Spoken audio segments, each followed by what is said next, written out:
With our few weeks summer break ending all too soon, it's time to head off on our 800-mile journey home. And while we've been away, the pandemic has raged on, and at this time, France has just entered the UK's quarantine list. So by the time we actually make it back to the UK, we're going to be in quarantine for a couple of weeks. To be honest, some kind of quarantine was always a possibility, even when we came up with the idea of this show. But we'll take it in our stride, we'll pack up the Boxster, and we'll head off to our official starting point for the second edition of the Open Road Tour.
If you were looking for that quintessentially French country village, you wouldn't have to look much further than the royal fortified town of Trie-sur-Baïse. It was founded in 1323 and was named after Jean de Trie, who was then the Lord of Toulouse. And Trie-sur-Baïse has had a really colourful, if not somewhat morbid, history. It was besieged and then destroyed by the Black Prince of Wales in 1355. And then it was ransacked a further 4 times by the English up until 1362. So whilst it's still a really popular destination for English people, let's hope it's just with a little less of the pillaging and destroying. The imposing church behind me, called the Lady of the Snow, overlooks the typical French market square that also played host to the start of a stage of the 2018 Tour de France. Since we're at the beginning of our own stage, there's a couple of things we need to check before we head off. We've already filled up on fuel and checked the tyre pressures. The info can be found inside the fuel filler cap at the front of the car. We also need to check our oil and coolant levels, which on the Boxster are in the back boot. You also get an oil level indication each time you turn on the ignition. I've been led to believe it's a hangover from the old Boxsters, where they didn't actually have a dipstick. But whatever the reason, it's a handy thing to have. We should also reset our fuel economy info. On our first trip, we averaged about 30 miles to the gallon, but since this has been our day-to-day car while we've been here, it's dropped down to about 27 because of all the local driving.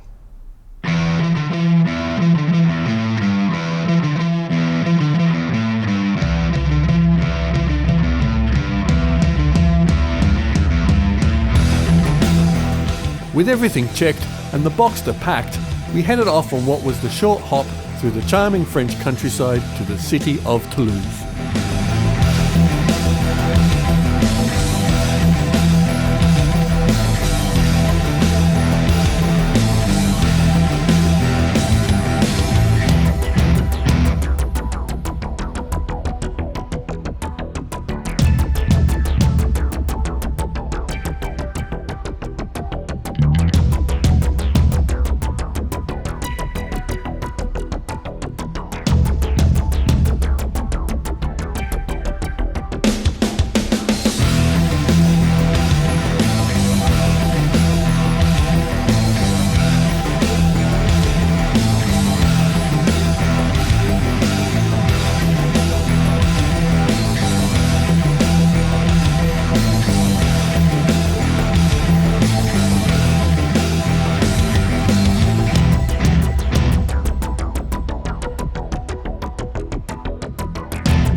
Nicknamed La Ville Rose, or Pink City, due to the terracotta bricks used in the buildings around this area, Toulouse was founded in Roman times and was the capital of the Languedoc province until the abolition of provinces during the French Revolution. Home to one of Europe's earliest universities, established in 1229 by papal decree, Toulouse continues to this day to be a centre of learning and technology, and so it's no surprise there are a number of Nobel Prize winners that have lived and studied in the city.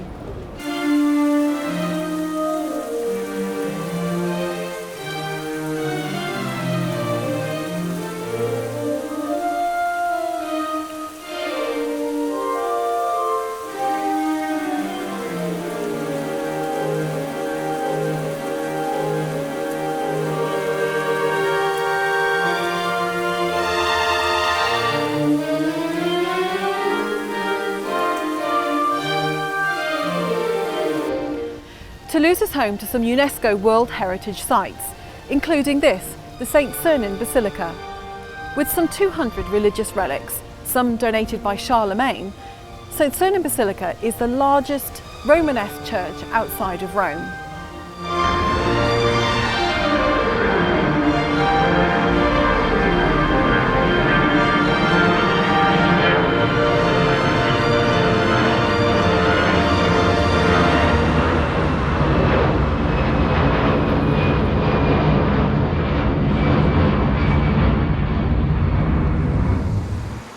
Toulouse may be proud of its Nobel Prize winners and its holy relics, but it's also no stranger to speed. They've been making vehicles that have been breaking the 500-mile-an-hour mark and beyond for over 50 years. Right here at Blagnac, the HQ of aerospace manufacturer Airbus. Originating as a cooperative agreement between France, Germany and Britain in 1969, Airbus was billed as Europe's answer to the ever-increasing pressure from American manufacturers such as Boeing in the new age of cheaper commercial passenger flights. It's also here that possibly the world's most famous passenger jet took its maiden flight, Concorde, logging a flight time of 29 minutes and a meagre top speed of 285 miles per hour. 7 months later, it would return and break the sound barrier, doing Mach 2 on its 102nd test flight. In fact, you can see the actual Concorde 201 just up the road at the Aeroscopia Museum. But the sky isn't just the limit here in Toulouse.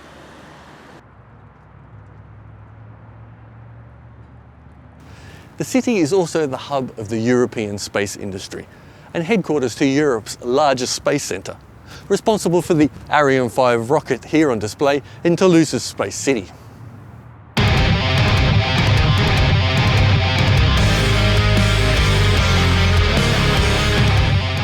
Having probably spent a little longer in Toulouse than we should have, it was time to get back on the road for the 180-mile drive to our overnight stop in Limoges.